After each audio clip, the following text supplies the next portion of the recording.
I never imagined losing my job as a single mom would lead to a life-changing rescue. I will never forget the day everything fell apart. The sound of my heart racing, the feeling of the ground crumbling beneath me. The pink slip crinkled in my trembling hands, a cruel reminder of my failures. It was a Wednesday, just like any other, until it wasn't. I glanced at my daughter, Lily, with her big blue eyes filled with innocence. Her laughter echoed in the air, unaware of the storm brewing. I wanted to protect her, to shield her from the harsh reality we faced, that I felt so small in my apartment, the walls closing in. The weight of our bills loomed over me like a dark cloud. I had poured my heart into that job. It wasn't just a paycheck, it was a lifeline. I had dreams of giving Lily a better life, of watching her flourish. Now, I could see those dreams slipping through my fingers, like sand disappearing into the ocean. The desperation clawed at my chest, a tight knot that wouldn't let go. Days turned into a blur: job applications, rejection emails, and the deafening silence of an empty home. My friends tried to help, but they couldn't understand. They comforted me with good intentions, but it felt like they were speaking a different language. Their lives marched on, while I lingered in this limbo. I felt invisible, lost in the shadows. Then came the night of the lights. I stood at the edge of the park, the flickering bulbs casting almond shapes in the darkness. A strange gathering had formed, people murmuring in a hushed tone. Curiosity sparked in me, pulling me closer. I noticed an old woman in the center, vibrant in her flowing dress, hypnotic and captivating. Her voice dripped with otherworldly wisdom. "We are waiting for a sign," she whispered, glancing at the sky that I shivered as if I had just stepped into another world. My heart thudded violently against my ribs. What were they waiting for? A storm brewed on the horizon, the winds howling like lost souls. Shadows danced eerily, and I felt the air thickening around us. Suddenly, the first crack of lightning illuminated her face, a moment that felt like a revelation, piercing through the doubt in my heart that I and that heartbeat. Something awakened within me. Hope flickered in the corners of my mind. What if this was more than just desperation? What if this was the change I sought? A faint pulse of excitement started to bubble, intertwining with fear. Could I dare to believe this might lead somewhere? The whisper of possibility brushed against my skin like a cool breeze. But just as quickly, doubt crept in. What if it wasn't meant for me? Then, without warning, the crowd gasped. The old woman raised her hands to the sky, and a brilliant flash of light erupted above. My fingers went numb, the world around me fading into silence as my breath hitched. I wasn't ready for what this could mean. I was trembling, fear wrapping around my throat like a choking vine. And, in that split second, I knew everything was about to change, but would it be for better or worse? Would this truly be my rescue, or another illusion? I stood there, my heart pounding like a drum, caught in a moment that felt both magical and terrifying. The questions swirled, and I could only hold my breath, waiting for the next twist of fate. Hey, before we continue with this amazing story, I need to give you an important heads up. Many subscribers have reported that YouTube unsubscribed them without warning. Take a quick second to check the red button below to make sure you're still subscribed to the channel. I'd hate for you to miss any of the exclusive content coming soon. And while you're there, smash that like button, it really helps me out with the algorithm. Oh, and tell me in the comments, which city are you watching from? I love getting to know every amazing person who's part of this community. Your participation makes all the difference. Let's connect. The light hung in the air for just a heartbeat longer, shimmering with a brilliance I couldn't comprehend. Then, just as quickly as it had appeared, it faded, leaving behind an eerie stillness. The crowd remained, hushed and wide-eyed, as though the very essence of hope had slipped away into the night. That I could feel the tremors in my hands, the tension in my chest. Desperation reared its head once more, threatening to choke me. This gathering, this moment, felt like a veil pulled back, exposing my raw vulnerabilities to the cosmos. A flicker of excitement still danced in my chest, but it waged war against the insecurities unraveling inside. I looked at the old woman, her expression calm yet powerful, as if she had invited us into a secret world. But how could I trust this? How could I gamble on something so abstract when my reality needed solid ground? What just happened? A voice broke through the silence, trembling and unsure. It was a young man beside me, his wide eyes mirroring my confusion. I swallowed hard, unable to find the words. The old woman smiled faintly, as if she could sense the lingering doubt.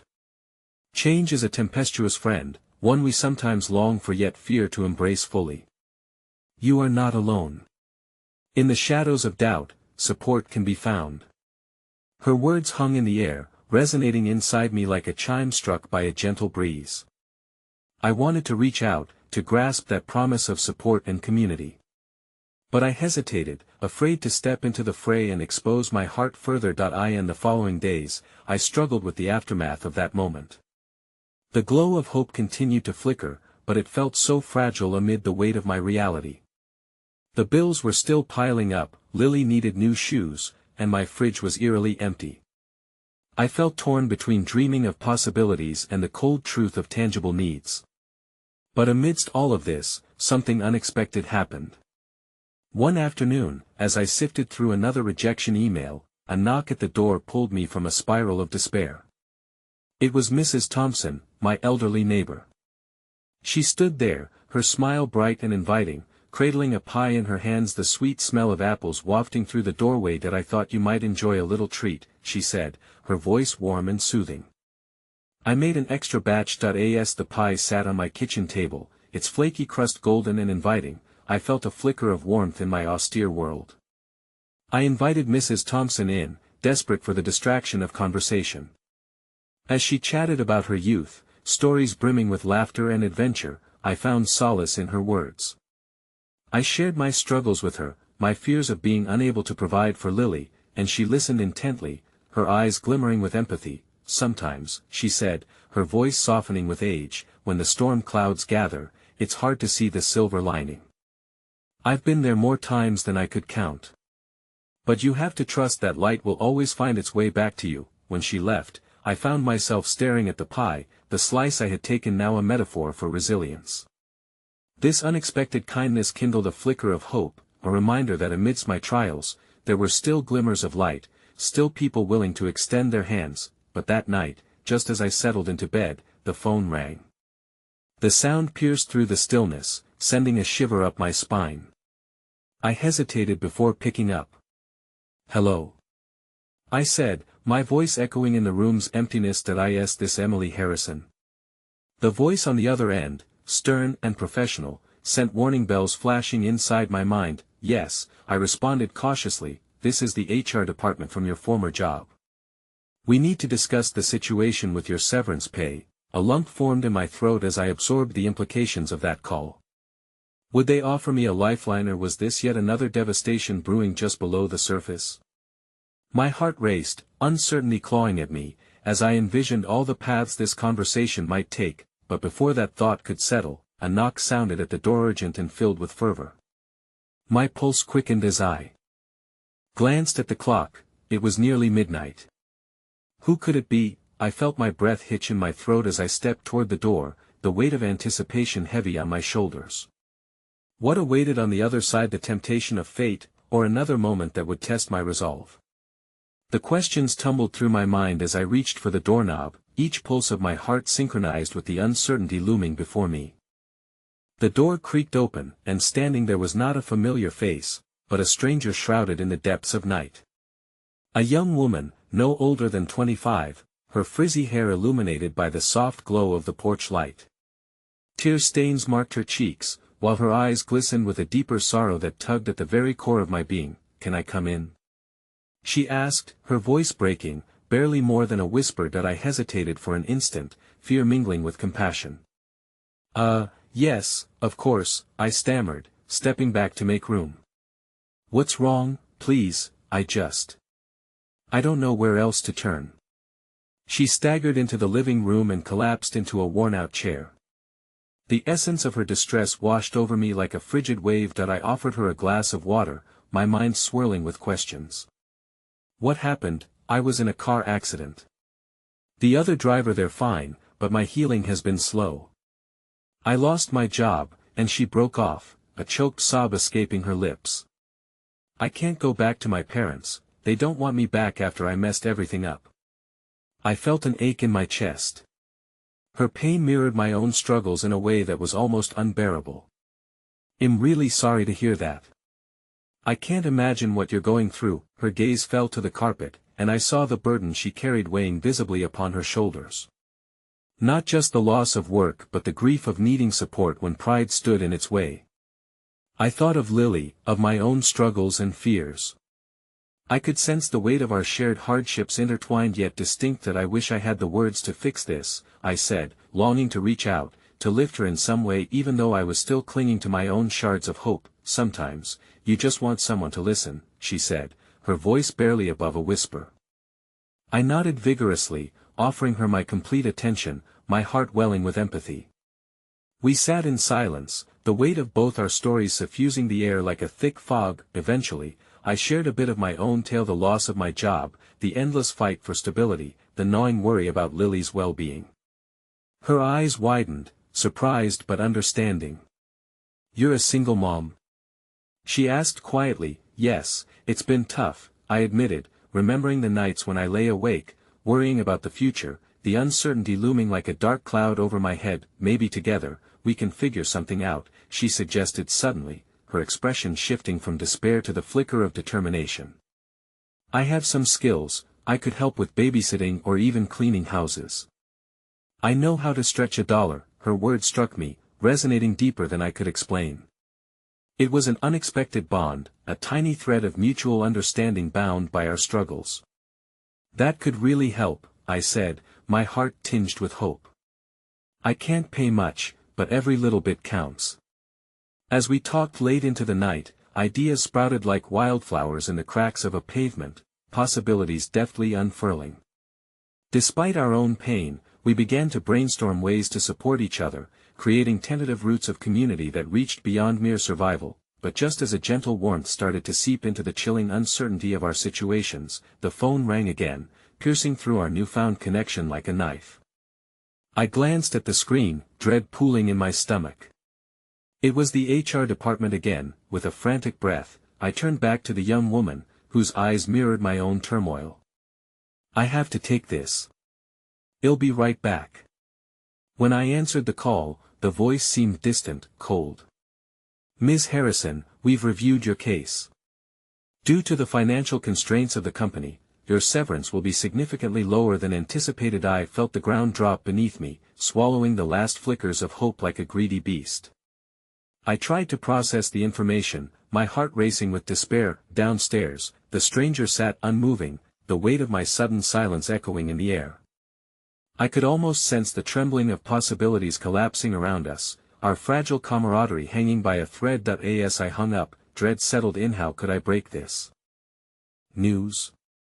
The last thing I wanted was for her to see my spirit depleting, just as the hope we had begun to weave felt so tenuous. Is everything okay? She asked, her soft voice cutting through the tension. No, I admitted, feeling raw and exposed. It's worse than I thought. At that moment, I realized our gathering was much more than mere words. It was about bridging the isolation that had snaked around us like vines, tentative, yet somehow strong. But with my world unraveling, the flicker of hope we had summoned was yet again threatened. My heart raced, sensing that the night was far from over. This challenge appeared daunting, yet illuminated by the smallest thread of possibility. How could we navigate through this vast ocean of uncertainties, propelled only by our common fears and desires? As I prepared to share the unexpected blow with her, the door rattled once more. A firm knock reverberated through the air, signaling an arrival I could feel resonating through my very being. Who could it be this time, and what would the revelation bring? I took a moment to process the weight of the knocks that echoed as though they were a warning bell. The stranger's gaze darted toward the door, her expression shifting from concern to apprehension. Who could it be? She whispered, her voice trembling slightly. I don't know, I replied, my heart racing.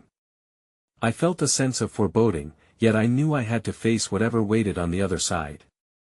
I stood up slowly, taking a moment to gather myself.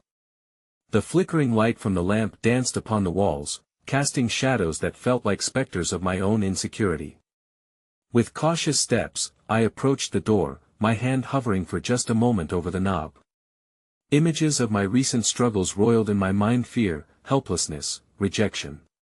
Still, there was a determined thread of resilience within me, urging me to confront whatever awaited. I opened the door, and the chill of the night seemed to leap inside, biting at my skin. To my surprise, it wasn't just one visitor, but two figures stood there, both familiar yet estranged. "Mom. We've been trying to reach you," my younger brother, David, stated. With him was my older sister, Jessica, her face taut with concern, eyes darting between me and the stranger seated behind me. "David, Jessica, what are you doing here?" I stammered, overwhelmed by the mixture of emotions that flooded my chest. They were supposed to be hours away, living their lives, allowing me to deal with my turmoil in silence. "Can we come in?" David urged, his voice a harmonizing blend of worry and urgency. Yes, of course," I breathed, stepping aside reluctantly. My eyes flickered back to the stranger, who watched with a mix of curiosity and fear. Once they were inside, the room felt small and crowded, a stark contrast to the fleeting sense of safety I had moments ago. My brother and sister exchanged a quick glance, assessing the stranger, who sat rigid as if waiting for the storm to pass. "Who is she?" Jessica asked, suspicion and protectiveness lacing her tone. "Is she okay?" I opened my mouth to explain, but the words stuck in my throat like a stubborn phantom. How could I explain that I had invited this lost soul into my home, that we were somehow entangled now in our struggles even when I felt the currents of my own life crashing down around me? "Her name is Sarah," I finally articulated, my voice shaky. She had a car accident and she needs help." David moved closer to me, wrapping a comforting arm around my shoulders. "What's happening, Bree? We were worried about you. You sounded off when we spoke earlier." Their concern wrapped around me like a blanket, warming me just a little. Yet the veil of uncertainty hung heavily over my heart. I could no longer bear the weight of both their worries and my own. I lost my job. My severance was cut, and I hesitated, struggling to keep my voice steady. "I don't know how I'm going to manage." Silence descended, the tension palpable. Both faces flickered with concern, and the air grew thicker with unspoken words. I felt exposed, naked before them, a feeling I had tried so hard to shield myself from. "Have you thought about your options?"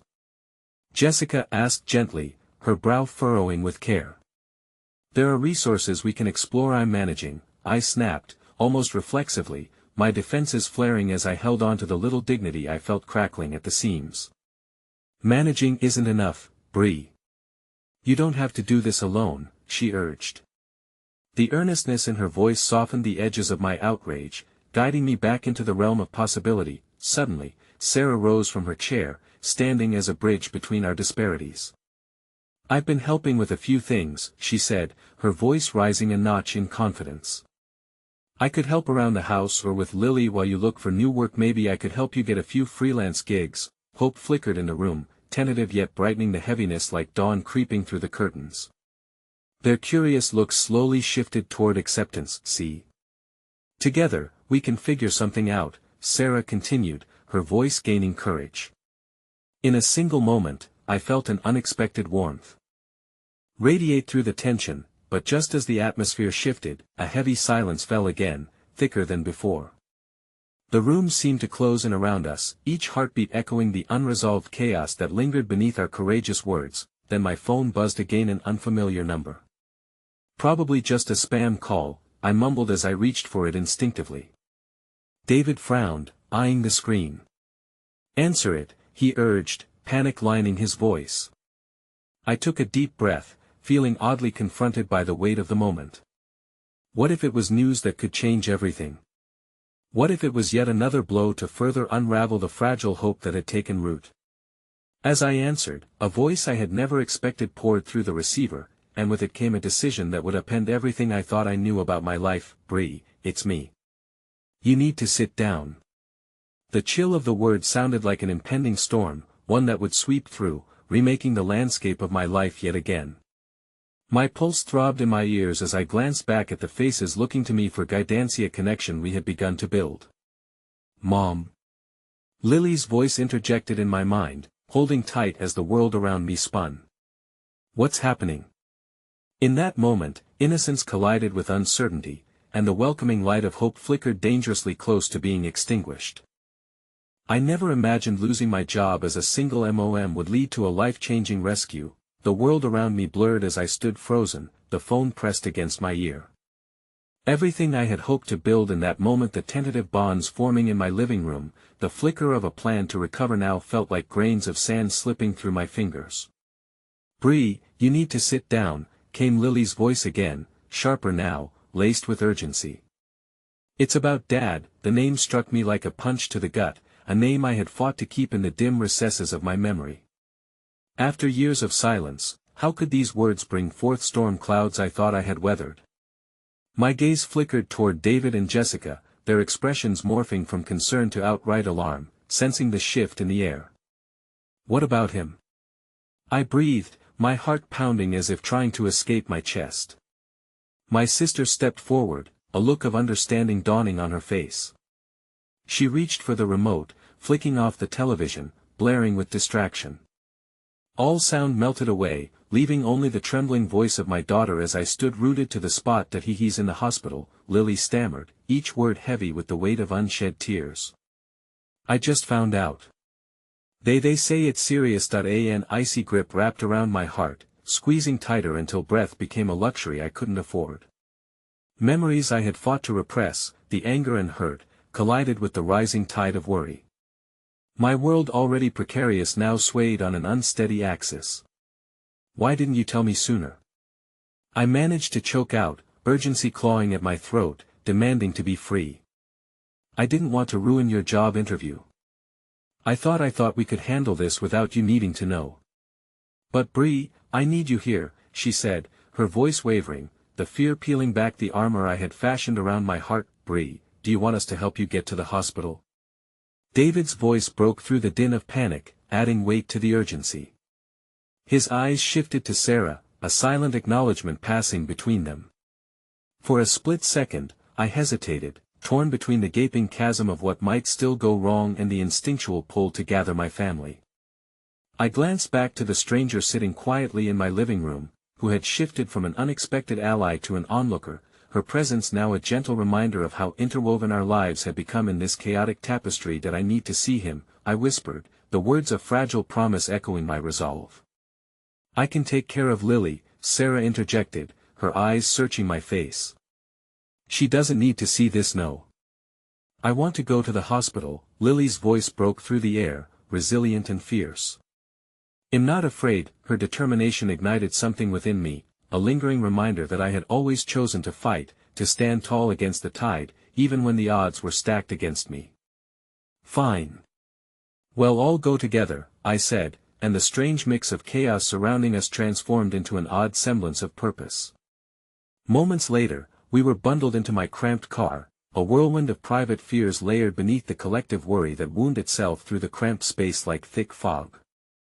David drove with a steady focus, while Jessica quietly comforted Lily, who cradled a small stuffed animal against her chest, a remnant of gentler days. The hospital loomed ahead, cold and sterile, a far cry from the warmth we had briefly cultivated in my living room. My heart throbbed in my ears as we parked, the weight of impending confrontation weighing heavily on my chest. As we entered the sterile environment, memories flickered at me: father's warm laughter, family dinners that now felt so distant, his absence managing to carve hollow spaces within our lives. I clenched my fists, drawing strength from the warmth of my brother's presence beside me. Let's just take it one step at a time, he said softly, nudging me toward the reception desk. And then, before I could even register the daunting path ahead, we were thrust into the unfamiliar surroundings of a waiting room filled with anxious eyes and the hushed whispers of despair hovering just out of reach. Hope clung precariously as the repeated calls of names echoed throughout the room. Then, as my name was called, a chill crept over me, and I turned to face my family, uncertain, fragile yet somehow united in our shared resolve. As we walked toward the door marked with sterile white, I could hear a whisper of hope ripple through my mind. What if this could serve as a chance to reconcile with the past? To tear down walls I had long ago built to protect myself? But as the door swung open, revealing my father in a stark hospital bed, tubes snaking around him like snakes, I held my breath. A violent wave of memories crashed over me, threatening to drown the fragile thread of hope as his gaze flickered toward me, the light dimmer than I had ever known, caught in the crosshairs of pain, confusion, and the haunting question of forgiveness. I felt the weight of an emotional cliffhanger. What if this moment would lead to more than healing? What if it threatened to unravel everything I thought I needed to protect? Time hung suspended as I stood at the precipice between the past and the future, the echoes of uncertain futures hanging languidly in the air, inviting me further into the storm I had tried so desperately to outrun. The air felt thick around me, a suffocating reminder of everything unresolved, as I faced the reality of my father's frail form. The dim light flickering overhead cast strange shadows over his face, the lines of age and regrets etched deeply into his skin. I could feel every pair of eyes in the room watching, scrutinizing, and I wanted to shrink away, to hide, yet I was rooted to the spot. "Why are you here, Bree?" he croaked, his voice a raspy whisper, as if it struggled to rise from a chasm of unspoken words that hung between us. The question startled me, stirring a whirlwind of emotion that I had tried so hard to compartmentalize. I took a step into the room, the beeping of machines punctuating the silence. "I'm here because you're my father," I finally managed, my voice unsteady but defiant. "Whether you like it or not." That he shifted slightly, wincing.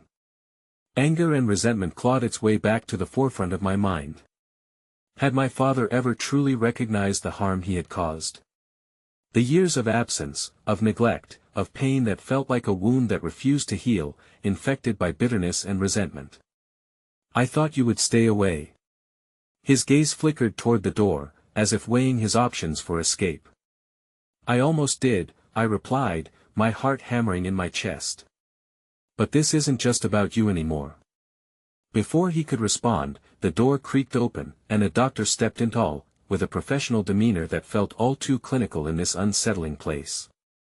Dr. Roberts. "It's good you all are here.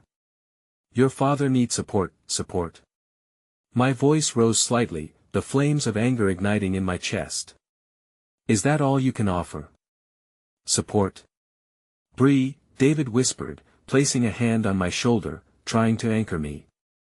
He had always been the cautious voice of reason among our family chaos, but this time it felt more like a delicate tether to sanity. "That I understand you're feeling overwhelmed," Dr. Roberts said, not unkindly. "But your father has been through a very serious procedure. We're doing everything we can.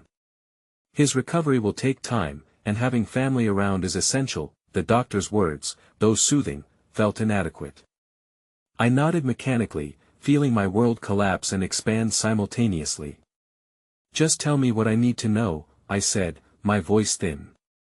"Right now, it's about monitoring his condition and deciding on a care plan moving forward.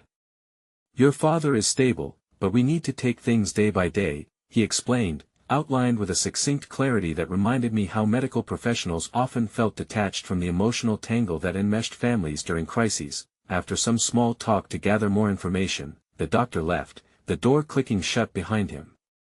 Silence washed over us, and I couldn't shake the feeling that the walls were closing in. Lily squeezed my hand, anchoring me amid the rising tide of emotions. Her wide eyes reflected back my own anxiousness, a picture of innocence caught in the storm of familial chaos. "Is Grandpa going to be okay, Mommy?" she asked, her voice small yet fierce.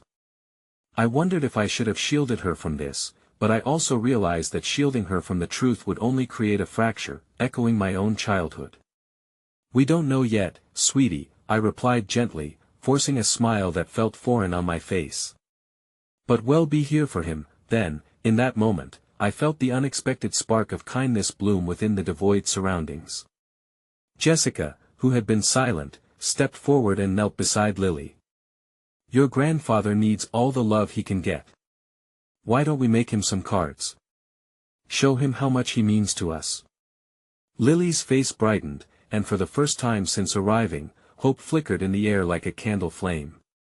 I nodded, grateful for my daughter's innocence and Jessica's thoughtfulness, ripples of kindness in a storm-tossed sea of parental anguish. As they set to work with paper and crayons stolen from the hospital playroom, my heart ached with conflicting emotions: the desire for reconciliation, the instinct to guard my heart, and the fierce love I held for my children. But something deep inside me stirred at the thought of my father's frailty, a realization that perhaps this situation held more than just despair. Could it be a strange form of redemption? A chance for growth, even amid breakdown? Just as I was grappling with the possibilities, my phone buzzed in my pocket, jolting me back to reality. I fished it out, my pulse quickening as I glanced at the screen. It was an unfamiliar number, and I felt instincts warn me. Against my better judgment, I answered. "This is Bree," I said cautiously. "Bree, it's Kyle," the voice said, a faint tremor of familiarity lacing his tone. A name I hadn't spoken in ages, connected to a past I thought I'd left behind. "I'm sorry to call you like this, but I heard about your father. I think we need to talk." As the words settled into the air, weighing heavy and pregnant with uncertainty, I felt my heart sink, a premonition that maybe this would lead to more than I could ever foresee.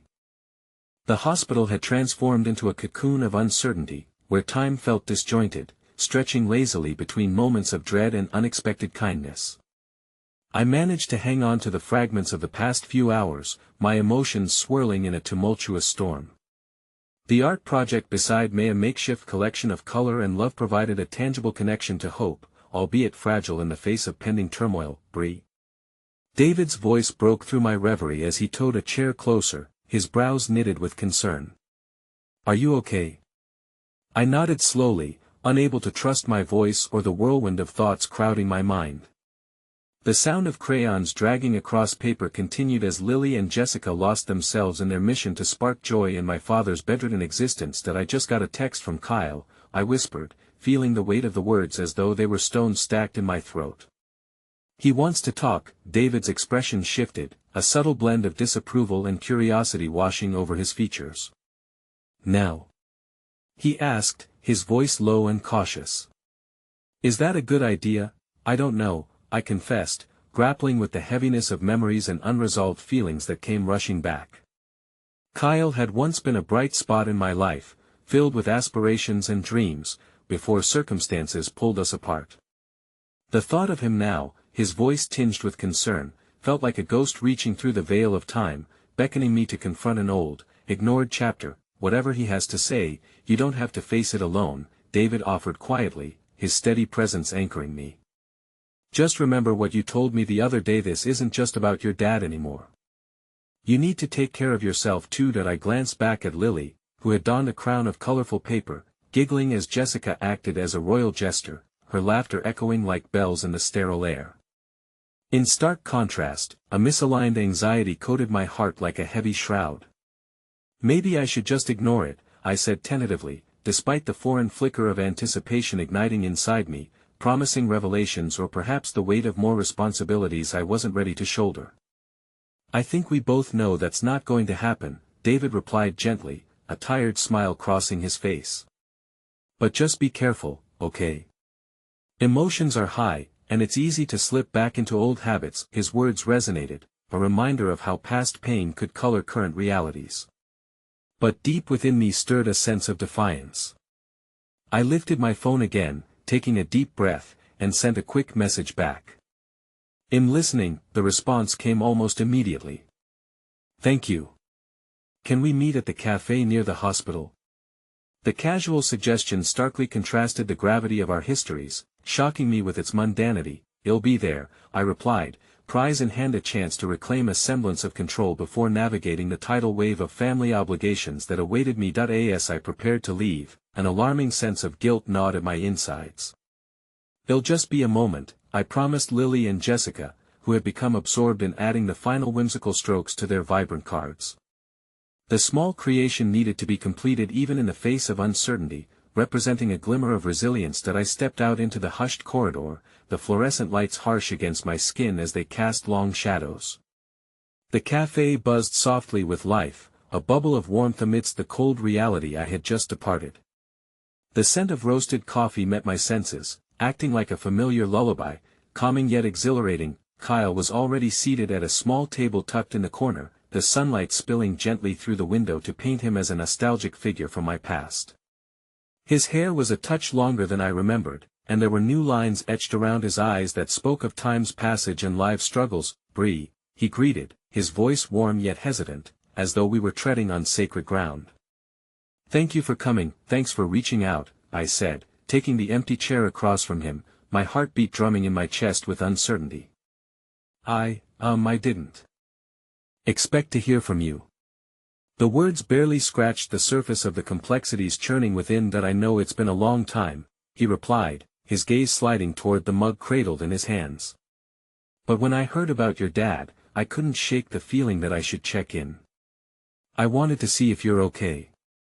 How are you holding up?" I took a breath, swamped by layers of emotion.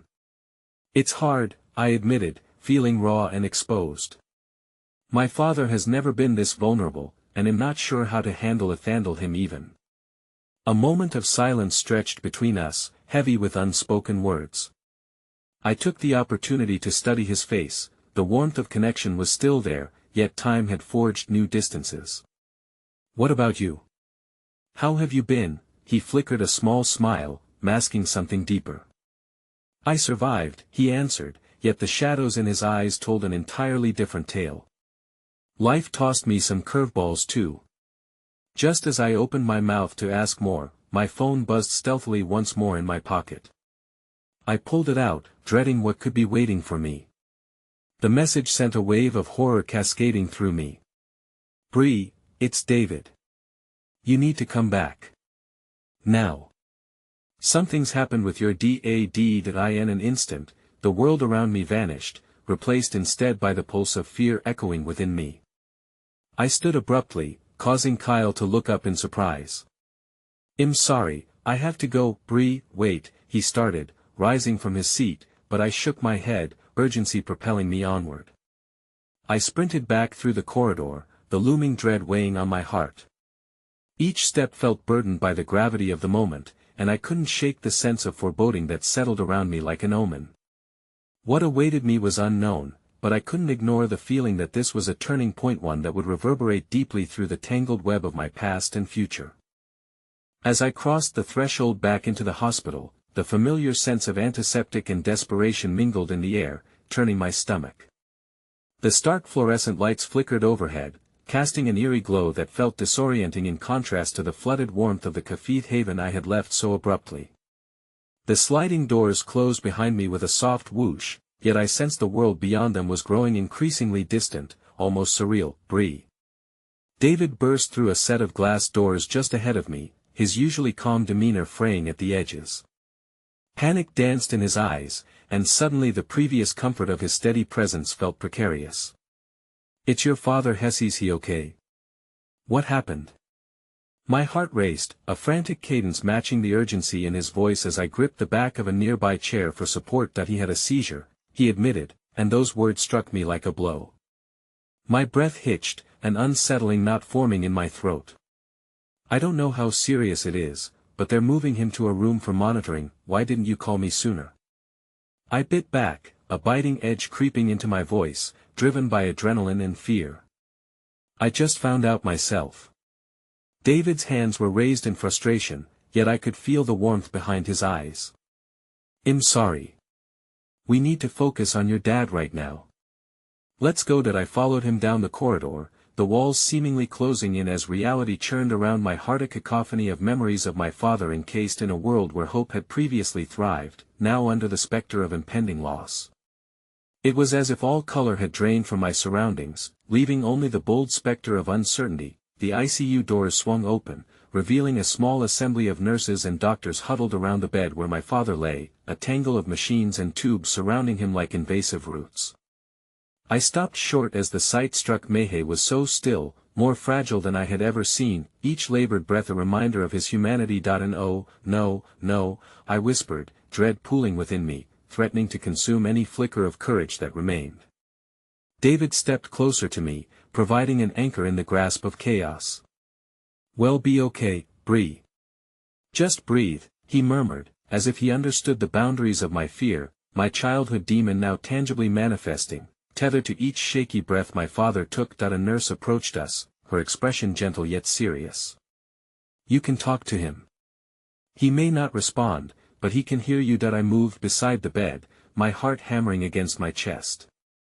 I grasped my father's hand, the warmth of him a stark contrast to the cold isolation of the room. "Dad," I croaked, choking on the swell of emotion. "It's me, Bree. I'm here. Please hold on." A moment passed, maybe a lifetime, before I felt the ghost of a squeeze. Hope flickered.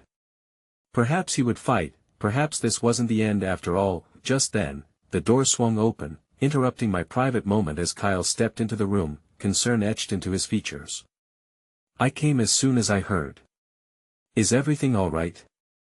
What should have been a comfort sent panic racing through me. "Why are you here?" I managed, part of me grateful for his presence while another part bristled defensively, still raw from the remnants of old wounds.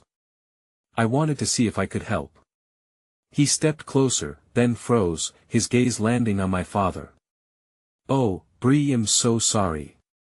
In that charged moment, when the lines blurred between old relationships and present crises, a sudden, sweet memory flared brightly. A time when Kyle and I had shared laughter, dreams, and the kind of hopeful plans that felt indestructible.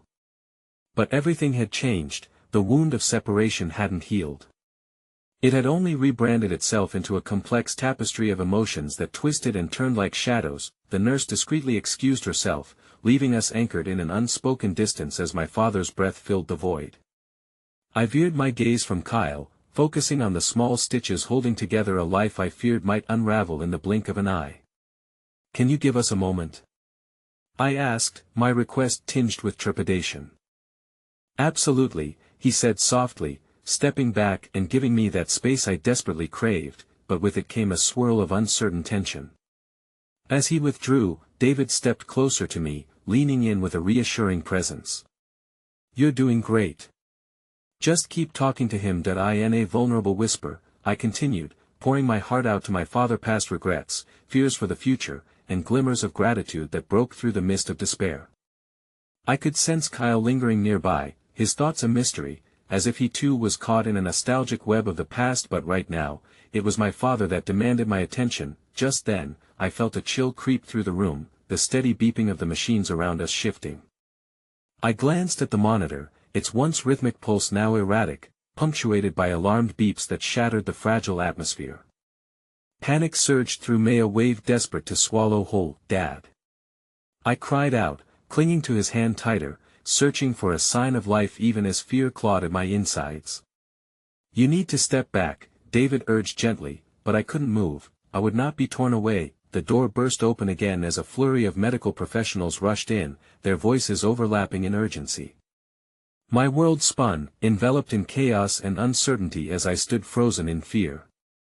And through it all, I felt an unexpected warmth beside me, Kyle's supportive presence a lifeline in the tempest of my anguish. As they worked frantically, the weight of my choice to reconnect with the past grew heavier, and I couldn't shake the feeling that this whatever was happening right now was only the beginning of another chapter, one that would challenge everything I thought I had known. In this moment of crisis, enveloped by life and death, a shiver ran down my spine, a realization dawning that perhaps in losing control, I could find truth, however distorted, amid the unfolding chaos. Just as the storm grew unforgiving, my heart daring to hope, a singular thought echoed in the depths of my mind like a tolling bell. I never imagined something like this could break apart the frail construct of my life, yet here I was, balancing on the precipice of everything I feared and held dear, another chance for resolution lurking just beyond the shadows. As the chaos of the ICU swirled around me, each frantic movement of the medical team deepened the wound of fear lodged in my heart. Their voices became indistinct, a muted symphony of urgency enveloping my senses. I glimpsed at my father's face. It was pale, the kind of fragile beauty that pushed the boundaries of my resolve. I wanted to shake him awake, to infuse him with the vitality that lingered in treasured memories. "Bree, please." David's voice cut through the indistinct noise, as he gently pulled me aside. "You need to take a breath. They'll take care of him." No, I protested, my voice cracking under the pressure of emotion. "I can't just stand here." It felt wrong to detach from the reality of his life hanging by a thread, as though my pain tethered him to this world. Kyle's presence flickered at the edge of my consciousness, his eyes darting between the medical team and me. He didn't intrude but stood like a shadow, a specter from a past I now wished to navigate instead of flee. "Bree," he said with quiet firmness. "Let them do their job. You being here is what matters." And just like that, the tangled threads of our history rushed back a moment from long ago, in a gentle rain, when we had made promises under a shared umbrella, our laughter a shield against the storms that raged outside. It felt like lifetimes ago. How naive we had been. Suddenly, the chaotic symphony shifted as the alarms settled into silence. My heart quickened as I returned my attention, praying for an answer to the silence reigning like a specter above us.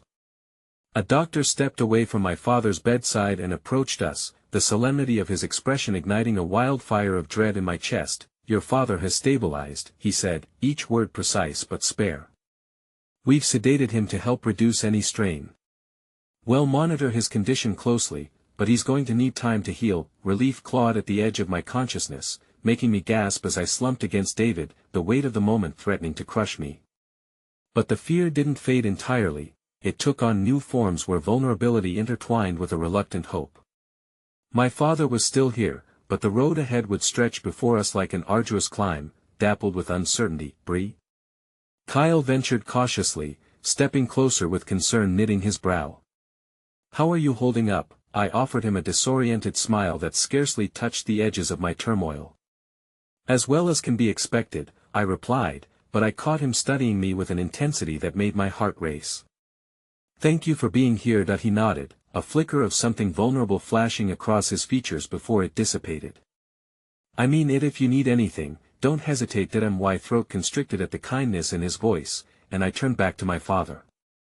The memory of our laughter echoed against the sterile walls, wrapped tightly in these moments of crisis, where old grievances found no purchase, a fleeting release from the past's heavy grip. As I shifted my father's blankets, an unexpected movement drew my gaze down the corridor. A small child, perhaps 4, with wild curls and wide eyes, wandered into view. A nurse knelt beside him, her voice softening into a soothing lull as she handed him a tiny stuffed bear. Without even a hint of trepidation, the child clutched the bear to his chest and turned, his shy smile cutting through the pervasive gloom and somehow lighting a path directly into my heart. To witness such innocence amidst our upheaval was both a balm and a catalyst. It struck me how every day, millions embraced their unique struggles while still finding reasons to hope.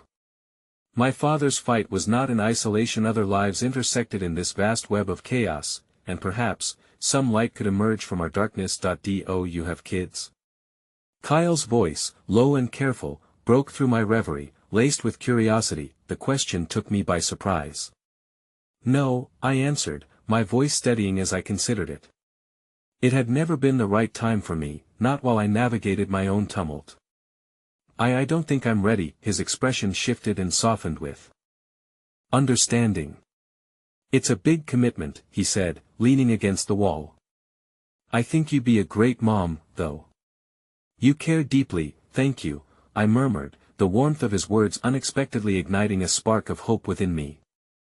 The notion lingered as I watched the child with his new companion mimicking the joy of simple moments, the kind of joy I had buried under the debris of old wounds. Suddenly, the little boy turned his head toward me, his curiosity palpable. He approached, holding the stuffed bear out, uncertainty dancing on his features. "For you," he said shyly, as if sensing the weight I carried. I crouched low to meet his gaze and accepted the bear, its soft fabric a surprising comfort. "Thank you," I breathed, overwhelmed. "I'll take good care of him." A small giggle escaped him, and in that moment, a bond forged not in sorrow but in shared humanity thrummed through my heart, resonating against the raw edges of grief and uncertainty. "Perhaps we could all be a little kinder to one another," I murmured, as thoughts of my father and my future intertwined like vines around the stark reality we faced. Instinctively, I grasped the bear tighter, aware that in this tiny gesture, the universe returned the kindness tenfold. The warmth in my chest pulsed along the beat of new connections, healing those frayed edges I never realized needed mending. But as I turned to share this hopeful moment with David and Kyle, the ground shifted beneath my feet. I caught the remnants of panic as a familiar figure, my mother, burst through the door, shadows of regret swirling in her wake. In that instant, all the fears of the past clawed their way back, intertwining with the fragile light I dared to grasp. "Bree, we need to talk," she said, the weight of her presence igniting new terrors as she stepped into my world, and suddenly, the kindness I had felt began to flicker like the fluorescent lights overhead. The room was a cacophony of emotions, my heart wrestling against the tempest that raged within me. My mother stood there, her presence as daunting as it was familiar, a ghost haunting the edges of so much hurt. The weight of our history loomed, large memories stitched with threads of discontent, whispered regrets, and a relentless yearning for something that never was. "What are you doing here?" I demanded, trying to mask the tremor in my voice. It felt as if the ground itself quaked beneath the very foundation of our fractured family. "I heard about your father," she said, her voice shaky yet resolute. "I wanted to be here for you." The words hung in the air, thick with tension, and I could sense them unraveling with every silent moment that ticked by. "Be here?" I echoed, incredulous. "You left when I needed you most, and now you come trotting back like it's all okay?" The bitterness in my tone dripped like poison, an automatic defense against the torrent of emotions flooding me. "I know," she whispered, her eyes glistening with unshed tears. "But I made my choices. I can't take them back. All I can do is try to support you now." For a moment, I wavered. There was a flicker of hope nestled in the depths of her words, a hesitant desire for reconciliation, for healing that felt impossibly distant. Yet the ache of anger and past wounds tethered me, and I felt cornered, as if I no longer recognized my own feelings. "Think of Lily," David interjected softly, his voice a gentle anchor in the lightning storm of our conversation. "This isn't just about you two. It's about family. We're all connected here." I glanced at Lily, who sat alert beside Jessica, her small hands busy coloring pages with hopeful artistry, blissfully unaware of the history vying to cloud her future. And in that moment, I felt the tide turning ever so slightly, pulling me towards the possibility of empathy. "Why now?" I asked, still holding on to the threads of my fury. "Why should I let you back in?" "Because I was wrong," my mother replied, the tremor in her voice betraying her emotional fragility. "I thought I was protecting you by staying away, but I see now that I only built walls. I want to be part of your lives again, to be there for Lily, to make amends while there's still time." Her words hung softly, and I allowed them to seep in, like sunlight breaking through dark clouds. The fear of what could happen next drew an uncomfortable contrast against the potential for healing. But just as hope began to flicker, the tension hung heavy in the air again as someone else burst through the Duran unexpected face. Kyle stepped in, the weight of my past and present intersecting in an explosion of emotion once again. "Did I miss something?" he asked, his eyes darting between us, capturing the strained atmosphere. "Just family business," I muttered, my defenses rising again, but there was a fresh warmth unfurling in my heart, a complex knot of connection just waiting to be untangled. He took a step further in, an unspoken invitation hanging between us. "Can I help?" "Help?" I repeated, a new wave of uncertainty mingling with gratitude for his presence. "This isn't something you can fix." He smiled faintly, but there was conviction in his gaze. "You'd be surprised what comes from the simplest gestures: kindness, openness." The silence wrapped around me, threading through the echoes of the past. I thought of the little boy with the stuffed bear, of the simple joy that resonated amid our chaos. Could I summon the courage to lay my burdens down just a little? Could I allow the old wounds to mend? The answer came in a whisper, as though the universe knew I was ready to embrace this fragile moment, an invitation to trust again, however raw. My heart whispered acceptance, and for the first time in a long while, I felt my armor begin to crack. "Okay," I said, my voice firm yet soft. "Let's start again." My mother's eyes widened, tears spilling over as she stepped nearer, tentatively reaching for my hand. "I'm so sorry, Bree," she began, emotion choking her words. "I know," I replied, my voice a soft echo of understanding. "But we're both here. Let's heal together." As our hands intertwined, two broken pieces seeking to rebuild, I felt the warmth enveloping us. I turned to Kyle, letting go of past grudges and fears clinging fiercely. I guess we could use your help too. His smile surged with kindness. We're in this together, remember? And as the storm clouds gathered, something began to shift. Outside the window, the rain drizzled softly against the glass, a gentle reminder that these storms pass, that new seasons arise, offering us another chance. I felt a tremor of hope ripple through me, barely more profound than a whisper, yet it pulsed with profound promise. Perhaps this was the start of weaving together the shards of our lives, crafting a tapestry colored by second chances and daring to embrace our vulnerabilities. In that moment, the weight of burden lightened, and what had once felt insurmountable now softened into resolute resolve. We can navigate this, I asserted, looking around at the faces gathered there, and the warmth of their presence cocooned us, igniting a flicker of belief. As the sun broke through the clouds, illuminating the space around us, I took a deep breath, feeling the lightness expand inside my chest. Let's step into the light together, I whispered, a promise not just to them but to my own heart. And in this moment of raw vulnerability, I understood that we could be saved together, that our connections, frayed yet hopeful, might just be the path to something brighter than we ever thought possible. With each breath, I sensed the kaleidoscope of possibilities swirl and spin, a bittersweet reminder that in forgiving ourselves and each other, we might just reclaim the lives we once wanted. And it was this truth, glowing like embers in the shadows of the past, that brightly illuminated the way forward. Together, I echoed, the word lingering on my lips as it seeped into the air around us, echoing promise and hope, a beginning wrapped in the intricate beauty of fragile yet resilient hearts turned toward one another.